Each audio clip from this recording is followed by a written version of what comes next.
Cooker விசில மறந்து உணவு வீணாகி போச்சா? இனி அந்த கவலையே வேண்டாம். வழங்குகிறோம் உலகின் முதல் விசில் கவுண்டர் குக்கர், புதிய அல்ட்ரா குரோனோ. அல்ட்ரா என்றால் ஆரோக்கியம்.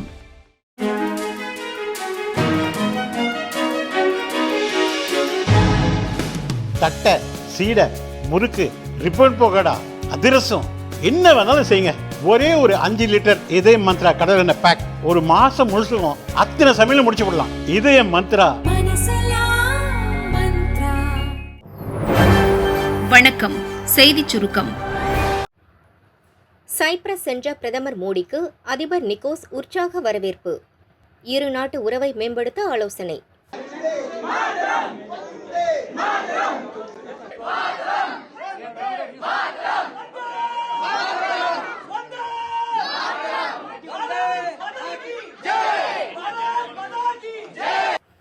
ஐரோப்பிய நாடுகளில் ஒன்றான சைப்ரஸுக்கு நம் பிரதமர் மோடி சென்றுள்ளார்.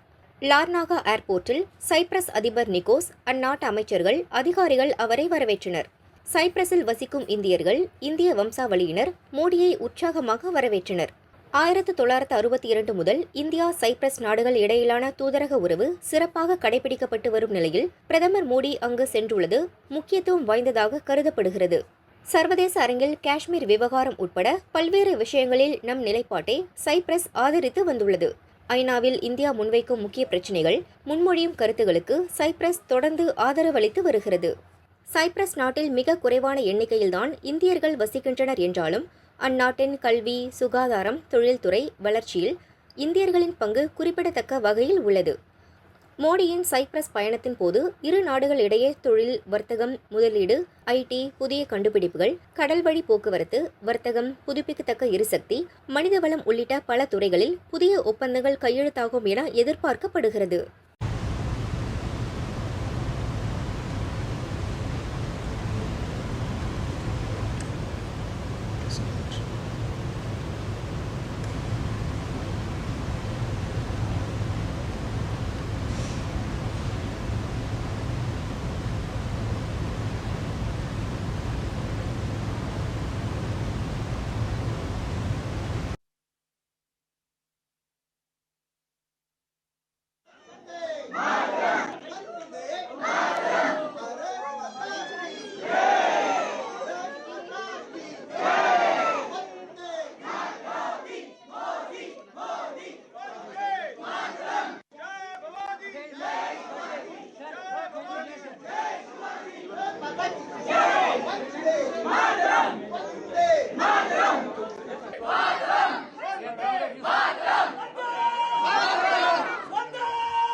உலகின் ஆகச்சிறந்த ஆளுமை. மோடியை பார்ப்பதே பாக்கியம். சைப்ரஸ் நாட்டிற்கு சென்ற பிரதமர் மோடியை ஏர்போர்ட்டில் அந்நாட்டு அதிபர் நிக்கோஸ் உள்ளிட்டோர் வரவேற்றனர். லிமாசோலில் பிரதமர் மோடி தங்கும் ஹோட்டலில் குழுமிய இந்தியர்கள் அவரை உற்சாகத்துடன் வரவேற்றனர். சிலர் மோடிக்காக சிறப்பு கவிதைகளை எழுதி வந்திருந்தனர். சிறுவன் ஒருவன் தன் தலையில் மோடியின் பெயரை சிகை அலங்காரம் செய்திருந்தான். பலரும் தங்கள் கைகளில் பலூன்களுடன் பிரதமர் மோடியை வரவேற்றனர். சைப்ரஸ் வாழ் இந்தியர்கள் கூறும்போது மோடியின் வருகை மிகுந்த உற்சாகம் அளிக்கிறது. இந்தியாவில் கூட அவரை இவ்வளவு எளிதாக நேரில் பார்க்க முடியாது. சைப்ரஸில் அது நிகழ்வது நாங்கள் செய்த பாக்கியம். உலகையே கட்டியாளும் மிகச்சிறந்த ஆளுமையை நேரில் பார்ப்பதை விட வேறென்ன பாக்கியம் எங்களுக்கு வேண்டுமென கூறினர். मेरा नाम दीपाली है। हम सभी आज बहुत उत्सुकता के साथ मोदी जी का स्वागत करने वाले हैं। हम सभी बहुत एक्साइटेड है और हम उनसे बिल्कुल प्रेरणा लेना चाहेंगे। उनको मिलना ये हमारे लिए बहुत लक की बात है आज। जैन, मैंने कुछ लिखा है उनके लिए। एक वक्त था जब हमें भारतीयों के नाम से जाना जाता था, आज आपके नाम से भारत को जानने लगे हैं। तुम मोदी जी वाले देश से हो, ये पूछने लगे हैं। आपके नेतृत्व में करे गए हर ऑपरेशन पर गर्व है हमको। आपके जैसा नेता कितना ज़रूरी है ये समझने और समझाने लगे हैं। भारत में इतने करीब से शायद ही देख पाते आपको, पर साइप्रस आकर इतनी बड़ी उपलब्धि भी मिल गई हमको। Very much fortunate and we are very excited that he is coming, and we are lucky that we got opportunity to come here and see him, and we wish that हमें कुछ time मिले उनके साथ, and we are very very proud कि he is coming to Cyprus. And what is your expectations as an Indian diaspora? It just to see him is like something, it's the biggest thing. I mean, no expectation really, but just to see that leader who is ruling all over the world, I mean to see him, it's just like the big event for us. பொறுப்பற்று பதில் சொல்லும் பள்ளி கல்வித்துறை அமைச்சர் பழனிசாமி கண்டனம். அதிமுக பொதுச் செயலாளர் எடப்பாடி பழனிசாமி வெளியிட்டுள்ள அறிக்கை: ஏழை எளிய மாணவர்கள் யாரிடமும் கையேந்தாமல் கல்வி கற்க வேண்டும் என்பதற்காக கொண்டுவரப்பட்டதுதான் RTE எனப்படும் கட்டாய கல்வி உரிமை சட்டம். அதன்படி தனியார் பள்ளிகளில் 25% இடஒதுக்கீட்டில் 3 லட்சத்திற்கும் மேற்பட்ட மாணவர்கள் 1 முதல் 8ஆம் வகுப்பு வரை படித்து வருகின்றனர். மேலும் 1 லட்சம் குழந்தைகள் LKG படித்து வருகின்றனர். இவர்களுக்கான கல்வி கட்டணத்தை மத்திய அரசின் நிதி உதவியுடன் தமிழக அரசை செலுத்தும். அதிமுக ஆட்சியில் இத்தொகை முழுமையாகவும் முறையாகவும் செலுத்தப்பட்டு வந்தது. ஒவ்வொரு ஆண்டும் ஏப்ரல் 3வது வாரத்திலிருந்து 1 மாதம் இணையதளத்தில் விண்ணப்பிக்க வாய்ப்பு வழங்கப்படும். மே மாத இறுதியில் ஒவ்வொரு பள்ளியிலும் குலுக்கல் முறையில் மாணவர்கள் சேர்க்கப்படுவர். ஆனால் இந்த ஆண்டு மே மாத இறுதி வரை RTE மாணவர்கள் சேர்க்கைக்கான இணையதளம் திறக்கப்படவே இல்லை. இதுபற்றி அதிமுக கேள்வி எழுப்பியதும் RTE திட்டத்திற்கான நிதியை மத்திய அரசு வழங்கினால்தான் மாணவர் சேர்க்கை நடக்கும் என பொறுப்பற்ற முறையில் பள்ளி கல்வித்துறை அமைச்சர் தெரிவிக்கிறார். இந்நிலையில் RTE மாணவர்களுக்கான கல்வி கட்டண நிலுவையை செலுத்துமாறு தனியார் பள்ளிகள் வலியுறுத்துகின்றன. இதனால் ஏழை எளிய பெற்றோர் என்ன செய்வது என்று தெரியாமல் தவிக்கின்றனர்.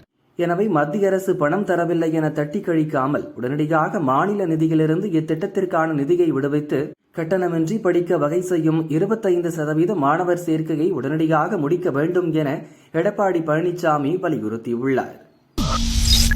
விஜயிடம் சென்ற ஆசிரியர் சங்கத்தினர் அதிர்ச்சியில் திமுக தலைமை. அதிமுக ஆட்சியில் ஆசிரியர்கள், அரசு ஊழியர்கள் பல கோரிக்கைகளை வலியுறுத்தி போராட்டங்களில் ஈடுபட்டனர். அப்போது எதிர்க்கட்சித் தலைவராக இருந்த ஸ்டாலின் அனைத்து போராட்டத்திற்கும் ஆதரவு கொடுத்தார். திமுக ஆட்சிக்கு வந்ததும் நிறைவேற்றப்படும் என உறுதியளித்தார். தேர்தல் அறிக்கையிலும் பல வாக்குறுதிகள் அளிக்கப்பட்டன. அரசு ஊழியர்கள் மற்றும் ஆசிரியர்கள் அதிக அளவில் திமுக கூட்டணிக்கு ஓட்டளித்து திமுக வெற்றி பெற்றது. ஆனால் பழைய ஓய்வூதிய திட்டம் உள்ளிட்ட பல கோரிக்கைகள் ஆட்சிக்கு வந்து 4 ஆண்டுகளாகியும் நிறைவேற்றப்படவில்லை. அரசு ஊழியர்கள் மற்றும் ஆசிரியர்களுக்கு அரசு மீது கடும் அதிருப்தியை ஏற்படுத்தியது. இந்த சூழலில் உயர்நிலை, மேல்நிலை பட்டதாரி ஆசிரியர் கழக நிறுவன தலைவர் மாயவன் உள்ளிட்ட நிர்வாகிகள் 13ஆம் தேதி தவேக தலைவர் விஜயை சந்தித்தனர். அப்போது விஜய், உங்களுக்கு என்னுடைய ஆதரவு உண்டு என சொல்லி அனுப்பியுள்ளார். இந்த தகவல் திமுக தலைமையை கடும் அதிர்ச்சிக்கு உள்ளாக்கி இருக்கிறது. ஆசிரியர் சங்கத்தினர் விஜயை சந்தித்து பேசியதால் தங்கள் ஓட்டு வங்கி பாதிக்கப்படுமோ என அச்சமடைந்தனர். மற்ற சங்க நிர்வாகிகளை தொடர்பு கொண்டு விரைவில் உங்கள் கோரிக்கைகள் நிறைவேற்றப்படும் என அரசு தரப்பில் உறுதியளித்துள்ளனர். இதையடுத்து விஜயை ஜாக்டோ ஜியோ ஒருங்கிணைப்பாளர்கள் சந்திக்கவில்லை என அதன் ஒருங்கிணைப்பாளர்கள் அறிக்கை வெளியிட்டனர். அரசிடமிருந்து சரண்டர், மகப்பேறு விடுப்பு என 9 கோரிக்கைகளை பெற்றுள்ளோம். பழைய ஓய்வூதிய திட்டத்திற்காக அமைக்கப்பட்ட குழு அறிக்கை செப்டம்பர் 30க்குள் பெறப்படும் என அரசு உத்தரவாதம் அளித்துள்ளது. அரசிடமிருந்து நல்ல முடிவுகள் வரும் என எதிர்பார்த்து தற்காலிகமாக இயக்க நடவடிக்கைகளை ஒத்திவைத்துள்ளோம். ஜாக்டோ ஜியோ பேரமைப்பு பல சங்கங்கள் கொண்ட கூட்டமைப்பு. இதில் பங்கேற்றுள்ள சங்கங்களின் முடிவு அவர்களின் தனிப்பட்ட முடிவாகும். அதற்கும் ஜாக்டோ ஜியோவுக்கும் எந்தவித சம்பந்தமும் இல்லை என்றனர். இதுகுறித்து அரசு ஊழியர் மற்றும் ஆசிரியர் சங்க நிர்வாகிகள் சிலர் கூறுகையில், குறிப்பிட்ட சங்க நிர்வாகிகள் விஜயை சந்தித்தது திமுகவை அதிர்ச்சியடைய வைத்துள்ளது. ஜாக்டோ ஜியோ வெளியிட்ட அறிக்கையை சாதகமாக பரப்பி வருகின்றனர். விஜயுடனான சந்திப்பால் எங்கள் கோரிக்கைகள் நிறைவேறும் என்ற நம்பிக்கை வந்துள்ளது என்றனர். இந்துக்களை ஒருங்கிணைக்கவே மதுரை முருகர் பக்தர்கள் மாநாடு. காடேஸ்வரா விளக்கம். மதுரை ரிங் ரோடு பகுதியில் இந்து முன்னணி சார்பில் வரும் 22ஆம் தேதி நடைபெறும் முருக பக்தர்கள் மாநாட்டுக்கு பந்தல் மேடை அமைக்கும் பணிகளும் தீவிரமாக நடக்கின்றன. மேலும் முருகனின் அறுபடை வீடுகளின் மாதிரிகள் மாநாட்டு திடலில் அமைக்கப்படுகின்றன. இதுகுறித்து இந்து முன்னணி மாநில தலைவர் காடேஸ்வர சுப்பிரமணியம் தெரிவித்ததாவது: மதுரையில் ஜூன் 22 மதியம் 3 முதல் இரவு 8 மணி வரை நடக்கும் முருக பக்தர்கள் மாநாட்டிற்கு அனைத்து கட்சியினருக்கும் அழைப்பு விடுக்கப்பட்டுள்ளது. உத்தரப்பிரதேச முதல்வர் யோகி ஆதித்யநாத், ஆந்திர துணை முதல்வர் பவன் கல்யாண் உள்ளிட்டோர் பங்கேற்கின்றனர். முதல்வர் ஸ்டாலினை அழைக்க அனுமதி கேட்டோம், இதுவரை அனுமதி கிடைக்கவில்லை. அதிமுக பொதுச் செயலாளர் பழனிசாமி, திமுக பொதுச் செயலாளர் துரைமுருகன், பாமக தலைவர் அன்புமணி, நாதக தலைமை ஒருங்கிணைப்பாளர் சீமான், நடிகர் ரஜினி உள்ளிட்டோருக்கும் அழைப்பு விடுக்கப்பட்டுள்ளது. அரசியல் சாராது அனைவரும் வர வேண்டும். இம்மாநாடு அன்று மாலை 6 மணிக்கு கந்தசஷ்டி கவசம் பாடப்படும். மதசார்பற்ற நாட்டில் அரசியல் கட்சிகள் அனைத்து மதத்தையும் சமமாக நடத்த வேண்டும் என்ற செய்தி வலியுறுத்தப்படும். மாநாட்டில் அரசியல் பேசப்படாது. இது முழுவதும் பக்தி மாநாடு. மாநாட்டில் 10 நாட்களுக்கு முன்பே அறுபடை வீடுகளின் கண்காட்சி அமைக்க திட்டமிட்டோம். அதற்கு அரசும் காவல்துறையும் பல்வேறு நெருக்கடிகளை கொடுத்தன. நீதிமன்ற அனுமதிக்கு பின் கண்காட்சி அமைக்கப்பட்டுள்ளது. வாகனங்களுக்கு காவல்துறை பல்வேறு கட்டுப்பாடு விதித்துள்ளது. அறுபடை வீடுகள் கண்காட்சி துவக்க விழா இன்று நடக்கிறது. அறுபடை வீடுகளில் இருந்து வேல் கொண்டுவரப்பட்டு வழிபாடு நடத்தப்படும் என காடேஸ்வர சுப்பிரமணியம் தெரிவித்தார். தைலபுரம் தோட்டத்தில் ராமதாசுக்கு கூடுதல் பாதுகாப்பு. பாமக நிறுவனர் ராமதாசுக்கும் தலைவர் அன்புமணிக்கும் இடையிலான மோதல் அதிகரித்த வண்ணம் உள்ளது. அன்புமணி ஆதரவாளர்களை மாநில மாவட்ட பதவிகளில் இருந்து ராமதாஸ் நீக்கி வருகிறார். இந்நிலையில் தைலாபுரம் தோட்டத்தில் உள்ள ராமதாஸ் வீட்டிற்கு ஏற்கனவே இருந்த 6 போலீசாருடன் கூடுதலாக 5 நியமிக்கப்பட்டு மொத்தம் 11 போலீசார் பாதுகாப்பு பணியில் ஈடுபடுத்தப்பட்டுள்ளனர். தைலாபுரம் தோட்டத்தில் ராமதாஸை சந்திக்க வருவோர் பலத்த சோதனைக்கு பிறகே அனுமதிக்கப்படுகின்றனர். யாரையும் எளிதாக நம்பி வீட்டிற்குள் அனுமதிக்க வேண்டாம் என ராமதாசுக்கு மாநில நிர்வாகி ஒருவர் அறிவுரை வழங்கியுள்ளதாக தகவல் வெளியாகியுள்ளது. டில்லி ஹாஸ்பிட்டலில் சோனியா அட்மிட். காங்கிரஸ் மூத்த தலைவர் சோனியா, வயது 78, ஞாயிறிரவு டில்லியில் உள்ள சர் கங்காராம் மருத்துவமனையில் அட்மிட் செய்யப்பட்டுள்ளார். வயிறு சம்பந்தப்பட்ட பிரச்சினைகளுக்காக அவர் சேர்க்கப்பட்டுள்ளார். அவரது நிலைமை சீராக உள்ளது. டாக்டர்களின் தொடர் கண்காணிப்பில் அவர் உள்ளதாகவும் மருத்துவமனை நிர்வாகம் தெரிவித்துள்ளது. கடந்த சில நாட்களுக்கு முன் உயர் ரத்த அழுத்தம் காரணமாக இமாச்சல பிரதேசம் சிம்லாவில் உள்ள இந்திரா காந்தி மருத்துவமனையில் சிகிச்சை பெற்று திரும்பினார். பின் டில்லி வந்து மருத்துவ பரிசோதனை மேற்கொண்டார். இந்த சூழலில் அவர் மீண்டும் டில்லி மருத்துவமனையில் அட்மிட் ஆகியுள்ளார். கனமழை காரணமாக 5 தாலுகாவில் பள்ளிகளுக்கு விடுமுறை. மேற்கு திசை காற்றின் வேக மாறுபாடு காரணமாக தமிழகத்தில் ஒரு சில இடங்கள், புதுச்சேரி மற்றும் காரைக்கால் பகுதிகளில் இன்று இடி மின்னல் மற்றும் பலத்த காற்றுடன் மிதமான மழை பெய்ய வாய்ப்புள்ளது. நீலகிரி மாவட்டத்தில் ஒரு சில இடங்களில் இன்று மிக கனமழை பெய்ய வாய்ப்புள்ளதால் அம்மாவட்டத்திற்கு ஆரஞ்சு அலர்ட் விடுக்கப்பட்டுள்ளது. கோவை, திருப்பூர், திண்டுக்கல், தேனி, தென்காசி மாவட்டங்களில் ஒரு சில இடங்களில் இன்று கனமழை பெய்ய வாய்ப்புள்ளது. சென்னை மற்றும் புறநகர் பகுதிகளில் இன்று வானம் ஓரளவு மேகமூட்டமாக காணப்படும்.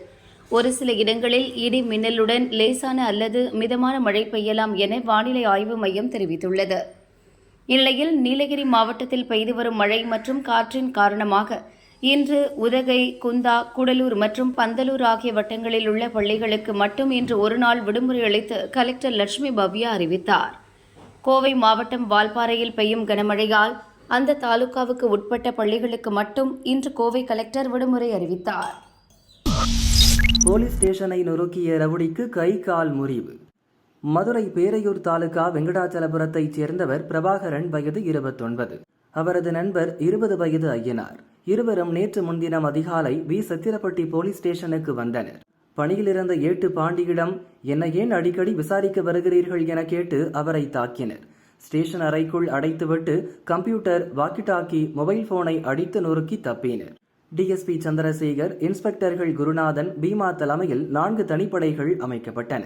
விருதுநகர் அல்லம்பட்டியில் பிரபாகரன் ஐயனார் பதுங்கியிருப்பதாக தகவல் கிடைத்தது. நேற்று அங்கு சென்ற போலீசார் பதுங்கியிருந்தவர்களை பிடிக்க முயன்ற போது பாலத்திலிருந்து பிரபாகரன் குதித்துள்ளார். இதனால் வலது கை, இடது காலில் எலும்பு முறிவு ஏற்பட்டதாக கூறப்படுகிறது. இருவரும் கைது செய்யப்பட்டனர். பிரபாகரன் மீது 3 கொலை, 1 கற்பழிப்பு உள்ளிட்ட 15க்கும் மேற்பட்ட வழக்குகள் உள்ளன. குண்டர் சட்டத்தில் கைதாகி 2 மாதங்களுக்கு முன் ஜாமீனில் வந்துள்ளார். லேப் டெக்னீஷியனாக பிரபாகரன் வேலையை விட்டுவிட்டு கொலை கொள்ளையில் ஈடுபட்டுள்ளார். ஐயனார் மீது 2 ஆண்டுகளுக்கு முன் ஆணவ கொலை செய்ததாக வழக்கு உள்ளது.